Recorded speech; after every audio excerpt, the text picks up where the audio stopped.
Hello dear student, welcome to Gyandeep School. Today I am going to teach you Geography of class 7 and the chapter name is Our Changing Earth Internal Forces. And this is the part 1 video of this chapter. Okay, ये part 1 video है, इसका part 2 भी video हम बनाएंगे. So at first आप part 1 video को देखें. Okay, in this video we are going to learn about internal force of our earth. Clear है? Okay, now let's start. Here the outer part of the earth is made up of the crust, and just inside the crust we find the mantle which is called lithosphere. Before chapter में आप पढ़े थे कि अर्थ का layer जो होता है वो crust, mental and core. Clear है? तो क्रस्ट, मेंटल हम लोग क्या कहते हैं? लिथोस्फेयर कहते हैं. उसमें उस चैप्टर में मैंने आपको बताया था लिथोस्फेयर मीन्स होता है वेयर इज स्टोन फाउंड, है ना, जहाँ पे रॉक्स है, स्टोन है, उसको लिथोस्फेयर कहते हैं. क्लियर है? The lithosphere is formed of number of plates known as lithospheric plates. आप जानते हैं कि लिथोस्फेयर हमारा क्या है? ये नंबर ऑफ प्लेट्स से बना हुआ है ना, एक अलग अलग लेयर से बना हुआ है ना. बिफोर वीडियो में, बिफोर क्लास में मैंने आपको एक इमेज भी दिखाया था, है ना, इंटरनल पार्ट, अर्थ के इंटरनल पार्ट को मैंने दिखाया था. उसमें एक मेंटल और क्रस्ट जो मैं बता रहा था, उसमें आप देखे थे कि उसमें क्या है, एक लेयर आप देखे होंगे, तो वही क्या है? लिथोस्फेरिक प्लेट्स है. क्लियर है? अंडरस्टैंड? आपको अगर नहीं याद है तो आप उस वीडियो को देखें, उसमें मैंने आपको एक इमेज दिखाया था, तो आपको वहाँ से समझ में आ जाएगा कि प्लेट्स किसे कहते हैं. अगर आप नहीं भी जानते हैं तो आप इजीली समझ सकते हैं कि हमारे अर्थ में क्या है, लेयर्स है ना, एक लेयर का बना हुआ है, तो वही सब क्या है? प्लेट्स है. उसको हम लोग क्या कहते हैं? लिथोस्फेरिक प्लेट्स कहते हैं. क्लियर है? This plates move around very slowly. ये क्या होता है? वेरी स्लोली मूव करता है. जस्ट अ फ्यू मिलीमीटर्स, बहुत ही कम मिलीमीटर्स मूवमेंट करता है एकदम स्लोली. ईच ईयर, हर साल बहुत ही, है ना, फ्यू मिलीमीटर्स, यहाँ क्या मीटर भी नहीं है, मिलीमीटर, है ना, वेरी स्लोली मूव करता है. This is because of the molten magma inside the earth which moves in a circular manner.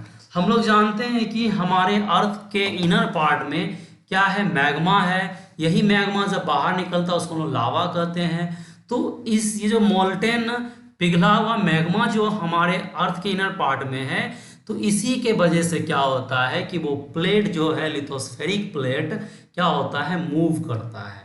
Clear है? The movement of this plates causes changes on the surface of the अर्थ. ये movement जो होता है plate का, यही movement क्या करता है? हमारे अर्थ के सरफेस पे चेंजेस लाता है. क्लियर है? These changes cause tectonic, volcanic and seismic activities around the margins of these plates. यानी प्लेट का जो मार्जिन्स होता है, मार्जिन्स को समझने के लिए आप समझ सकते हैं, जैसे आप यहाँ देख रहे हैं, अभी जैसे आप कर्सर देख रहे हैं, है ना, ये पूरा एरिया देख रहे हैं आप, ये पूरा एरिया कवर्ड है ना.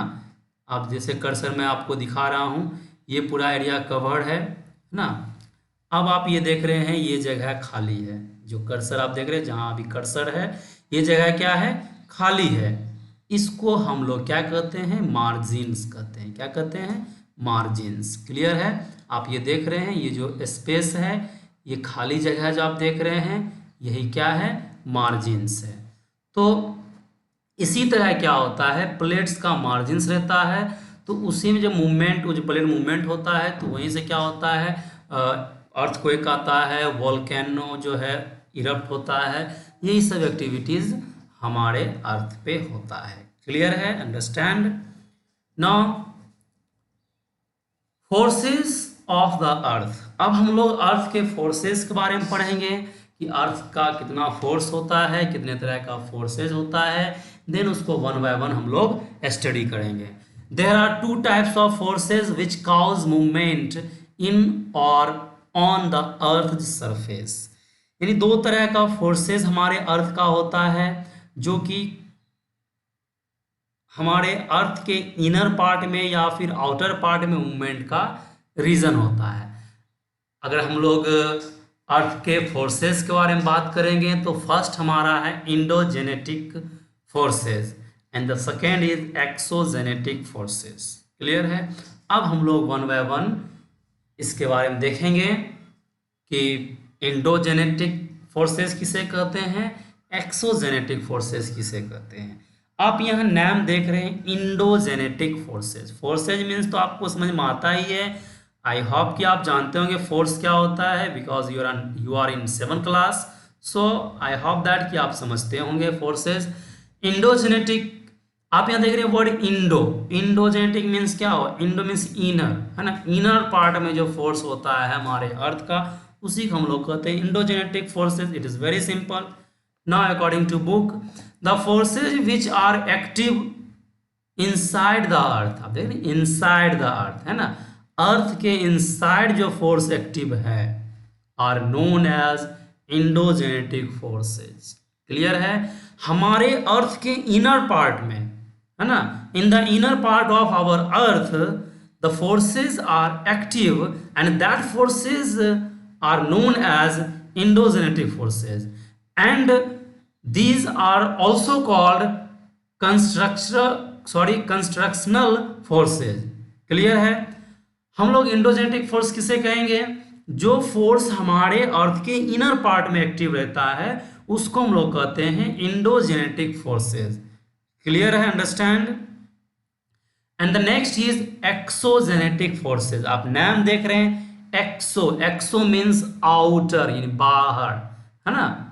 क्या होता है एक्सो मीन्स बाहर का, है ना, तो बाहर का जो फोर्स होता है, तो the forces that work on the surface of the earth, है ना, surface of the, it means the outer part of the earth are called exogenetic forces. यानी हमारे अर्थ के सरफेस पे जो फोर्स होता है उसको हम लोग कहते हैं एक्सोजेनेटिक फोर्सेज। इंडोजेनेटिक और internal forces make the earth surface uneven. अगर हम लोग इंडोजेनेटिक फोर्स की बात करेंगे तो ये क्या करता है कि हमारे अर्थ के सरफेस को अनइवन कर देता है। मतलब क्या होता है, वो एक, आप कह सकते हैं प्लेन नहीं रह पाता, उबर खाबर हो जाता है, वो कर्व टाइप का हो जाता है, which is made balanced by the exogenetic और एक्सटर्नल फोर्सेज। अब क्या है कि इंडोजेनेटिक एंड एक्सोजेनेटिक की बात करेंगे तो इंडोजेनेटिक जब फोर्स होता है ना, जब इंडोजेनेटिक फोर्स होता है तो हमारे अर्थ का सरफेस अनइवन हो जाता है और इसको बैलेंस्ड कौन करता है, यानी इसको फिर से वैसा ही कौन बना देता है, एक्सोजेनेटिक फोर्सेज। क्लियर है? और you can say that external forces. Understand? Now अब हम लोग वन बाय वन स्टडी करेंगे इंडोजेनेटिक फोर्स के बारे में एंड एक्सोजेनेटिक फोर्स के बारे में। इन दिस वीडियो हम लोग सिर्फ इंडोजेनेटिक के बारे में लर्न करेंगे एंड नेक्स्ट वीडियो में हम लोग एक्सोजेनेटिक के बारे में लर्न करेंगे। Understand? These forces sometimes produce sudden movements and at the other times produce slow movements. Endogenetic movement क्या होता है, ये समटाइम्स क्या होता है, सडन मूवमेंट होता है, अचानक मूवमेंट हो जाता है ना, और समटाइम्स क्या होता है, स्लो मूवमेंट होता है। जैसे अगर हम लोग अर्थक्वेक की बात करेंगे तो क्या होता है, सडन आ जाता है। हम लोग पहले से पता हमें रहता है कि अर्थक्वेक आने वाला है, वो क्या होता है, एक सडन मूवमेंट होता है ना, क्विक आता है और तुरंत फिर चला जाता है, ये क्या होता है, सडन मूवमेंट होता है। बट हमारे कुछ मूवमेंट ऐसा होता है कि जो क्या होता है, स्लो मूवमेंट होता है ना। तो sudden movements like earthquakes and volcanoes cause mass destruction over the surface of the earth. Sudden movement जैसे अर्थक्वेक हो गया, वोल्केनोज हो गया, ये क्या होता है, सडन मूवमेंट होता है, ये प्री प्लान नहीं रहता, ये सडन होता है, इसके बारे में हम लोग जान नहीं पाते हैं, ये सडन होता है। इससे क्या होता है, काफ़ी डिस्ट्रक्टिव ये होता है और कई तरह का जान माल का नुकसान होता है। क्लियर है? अब हम लोग इंडोजेनेटिक में वन बाय वन देखेंगे कि इंडोजेनेटिक फोर्सेस कौन कौन सा होता है। क्लियर है? Here the first is volcanoes. हम लोग फर्स्ट देखेंगे वोल्केनोज। वोल्केनोज किसे हम लोग कहेंगे, इसके बारे में देखेंगे। अ वोल्केनो इज अ वेंट और ओपनिंग यूजली सर्कुलर और near circular in form. Volcano क्या होता है, ये ओपनिंग होता है, यानी हमारा अर्थ में क्या होता है, एक ओपन होल टाइप हो जाता है और वो बाहर निकलता है। ये यूजली क्या होता है, सर्कुलर शेप में रहता है और नियर सर्कुलर होता है ना, through which heated material consisting of gases, water, liquid magma and pieces of rocks are ejected from the hot interior of the earth. यानी हमारे अर्थ के इनर पार्ट से जो हॉट गैसेस और वाटर और मैग्मा होता है और पीसेस ऑफ रॉक्स होता है वो बाहर निकलता है, यही क्या है, वोल्केनोज है। मैं आपको उसका इमेज दिखाना चाहूँगा। आप ये देख रहे हैं, यही क्या है, वोल्केनोज है। आप ये देख रहे हैं, ये जो मैं लाइन बना रहा हूँ, यही क्या है, वोल्केनोज है। यहाँ से आप देख रहे हैं ये सब इरप्ट हो रहा है, क्लियर है, यही देख रहे हैं आप, ये सब देख रहे हैं, ये सब इरप्ट हो रहा है, यानी बाहर निकल रहा है ना। और आप ये देख रहे हैं, ये ना, ये सब क्या है, ये सब मैग्मा है ना, ये सब बाहर आया, ये तो लावा हो गया, क्लियर है। तो यही क्या है, वोल्केनोज है, क्लियर है। आप देख सकते हैं ये सब क्या है, वोल्केनोज है, क्लियर है। आप ये देख रहे हैं, ये वोल्केनोज है। आप इमेज को केयरफुली देखें, देन आपको समझ में आ जाएगा वोल्केनो कैसा होता है, क्लियर है। Now by different facts it is proved that the volcanicity is caused due to the presence of molten rocks inside the earth in which silicate quantity is more with vapor and gases। It means ये हुआ कि ऐसा माना जाता है, ऐसा different fact से हमें पता चलता है और प्रूव्ड हुआ है कि वोल्केनिसिटी जो है ये किस वजह से होता है, to the presence of molten rocks inside the earth. यानी हमारे अर्थ के इनर पार्ट में जो मोल्टेन रॉक्स यानी पिघला हुआ रॉक जो होता है, उसी की वजह से क्या आता है, वोल्केनोज होता है। और यू कैन से दैट कि वोल्केनोज बाहर निकलता है, क्लियर है। The temperature of magma is from, अगर मैग्मा का टेम्परेचर की हम लोग बात करेंगे तो वो होता है from 500 degree Celsius to 1400 degree Celsius. Understand. Magma is mainly formed from basalt and granite rocks. Magma क्या होता है, बेसाल्ट एंड ग्रेनाइट रॉक से बनता है, अंडरस्टैंड। नाउ अब हम लोग वोल्केनोज के टाइप्स को देखेंगे and then one by one उसके टाइप्स के बारे में स्टडी करेंगे, क्लियर है। Volcanoes are not always active. Volcanoes क्या होता है, ये ऑलवेज एक्टिव नहीं रहता है। On the basis of eruption, यानी इरप्शन के बेसिस पर volcanoes can be classified as follows. Eruption मतलब होता है वो बाहर जो निकलता है, जब फूटता है ना, उसके बेस पर हम लोग वोल्केनोज को क्लासिफाइड कर सकते हैं। The first is active volcanoes. आप नाम से ही समझ सकते हैं, एक्टिव है ना, ये क्या है, एक्टिव है। This volcanoes constantly eject volcanic lavas, gases, ashes and fragmental materials, है ना। ये क्या होता है, ये ऑलवेज एक्टिव रहता है, ये हमेशा निकलता रहता है ना, हमेशा एग्जैक्ट होता रहता है ना, हमेशा इससे लावा या गैस और एसेज है ना और फ्रेगमेंटल मटेरियल्स ये सब बाहर निकलता रहता है। It is estimated that there are about more than 500 active volcanoes in the world. ऐसा एस्टिमेटेड किया जाता है, ऐसा अनुमान लगाया जाता है कि पूरे वर्ल्ड में लगभग अप्रॉक्सीमेटली कितना एक्टिव वोल्केनोज है, 500, क्लियर है। कुछ एग्जांपल्स अगर आप देख सकते हैं, एटना इन इटली, इटली में एटना एक वोल्केनोज है, वो एक्टिव वोल्केनोज है। एंड स्ट्रोम्बोली लिपारी आइलैंड पर एक स्ट्रोम्बोली एक्टिव वोल्केनोज है। Of the Mediterranean sea are the most significant examples of such volcano. ये मेडिटेरियन सी के नियर ला है ना। तो ये सब क्या है, एक्टिव वोल्केनोज है। तो एक्टिव वोल्केनो आप कह सकते हैं जो वोल्केनो ऑलवेज एक्टिव रहता है, यानी जो ऑलवेज इरप्ट होता रहता है, ऑलवेज बाहर निकलता रहता है है ना, उसी को हम लोग क्या कहते हैं, एक्टिव वॉल्केनोज कहते हैं। क्लियर है। Now the next is dormant volcanoes. Dormant means you can say that inactive. Dormant means क्या होता है, inactive. These are very dangerous and violent volcanoes. ये क्या होता है, जैसे अगर आप active volcanoes and dormant volcanoes में अगर कंपैरिजन करेंगे तो आपको समझ में आएगा। जैसे एक्टिव वॉल्केनोज क्या है, वो ऑलवेज इरप्ट होता रहता है, तो वो डेंजरस उतना नहीं है। अब आपको लग रहा होगा सर कैसे कर सकते हैं डेंजरस नहीं है, बिकॉज कि ये एक्टिव है तो इससे हम लोग बच के रहेंगे, हम लोग इसके पास नहीं जाएंगे, है ना। हम लोग देखेंगे कि हाँ वहाँ वोल्केनो निकल रहा है तो हम लोग उसके पास भी नहीं पहुँचेंगे, है ना। उसके पास जाना दूर हुआ, हम लोग उसको दूर से ही देखेंगे लेकिन उसके नज़दीक नहीं जाएंगे, तो ये वो डेंजरस नहीं है ना। क्लियर है, डेंजरस है बट उतना डेंजरस नहीं है, बिकॉज हम लोग इससे एक्टिव रहेंगे, हम लोग उसके पास नहीं जाएंगे। बट डोरमेंट वोल्केनोज क्या है, ये इनएक्टिव है ना। अभी आप समझ जाएंगे ये कैसे डेंजरस है ना। These are very dangerous and violent volcanoes as they remain dormant, यानी इनएक्टिव रहता है आफ्टर देयर इरप्शन। इरप्शन के बाद क्या होता है, ये इनएक्टिव रहता है। वहां पर लगेगा कि आपको वोल्केनो है ना, कभी वोल्केनो इरप्ट हुआ होगा तो वहां पर है ना इरप्शन के बाद वो एक इनएक्टिव रहता है फॉर सम टाइम्स, है ना, कुछ समय के लिए। And also there are no indication for future eruption, और कोई भी इंडिकेशन भी नहीं रहता है फ्यूचर इरप्शन का। क्लियर है।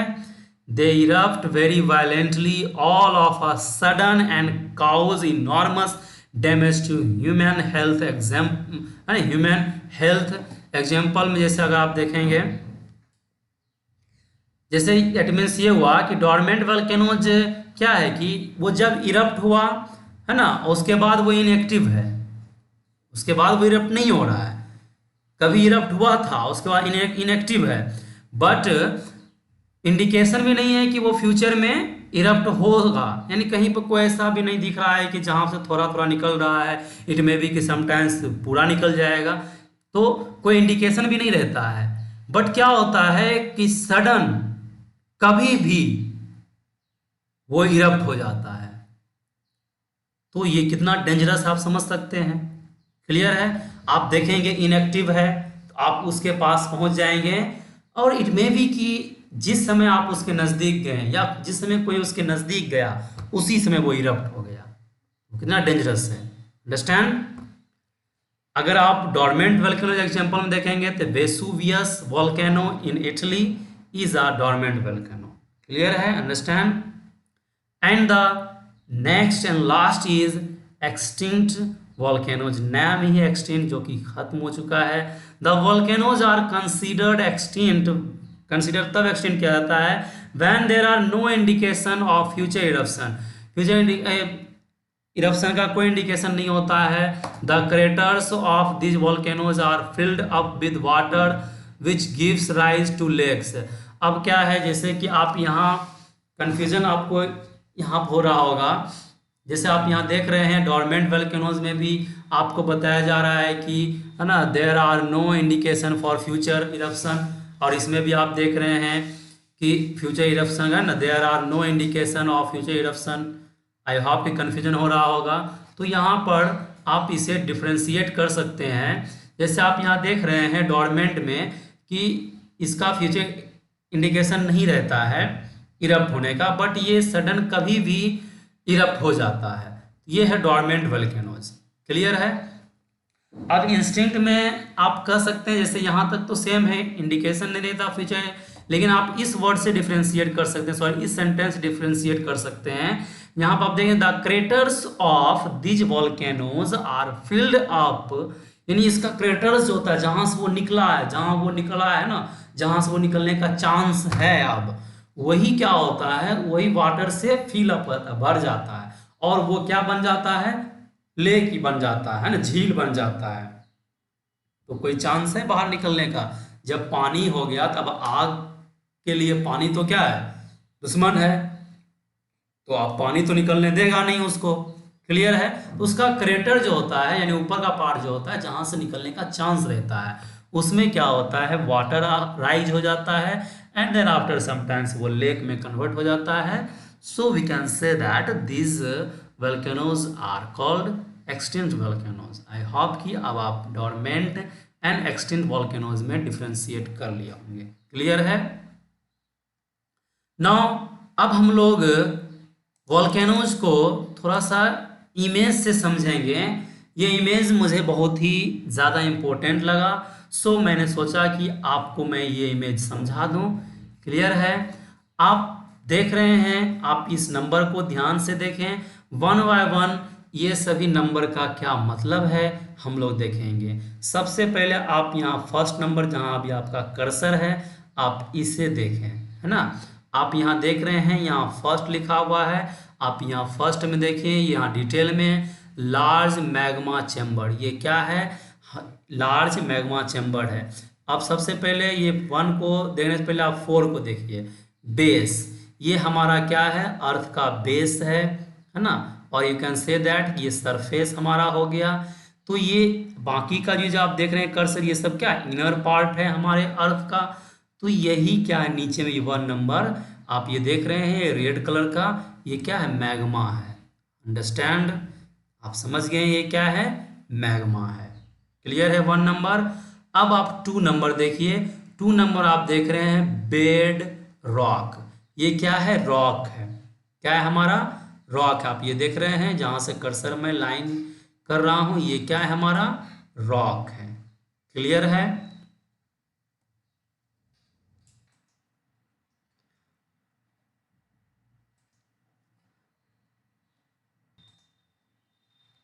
आप देख रहे हैं ये क्या है? रॉक है. अब हम लोग 3 नंबर देखेंगे. 3 नंबर में है कंडीट यानी पाइप. ये हमारा क्या है? आप इसको पाइप कंसीडर कर सकते हैं. आप यहाँ देख रहे हैं यहाँ से मैग्मा निकल रहा है, ये पाइप के फॉर्मेशन में है. तो ये हमारा 3 नंबर क्या है? पाइप है. अंडरस्टैंड? अब हम लोग देखेंगे 4 नंबर. तो 4 नंबर हम लोग स्टार्टिंग में देखे थे, ये क्या है? बेस है. क्लियर है? अब हम लोग 5 देखेंगे. 5 में क्या है? ये सील है. क्या है? सील. क्लियर है? 6 नंबर हम लोग देखते हैं, ये क्या है? डाइक है ना. आप इस इमेज को केयरफुली स्टडी करें. 7 नंबर हम लोग देखेंगे, ये हमारा 7 नंबर में है. ये देखिए एरो देख रहे हैं और ये एरो है.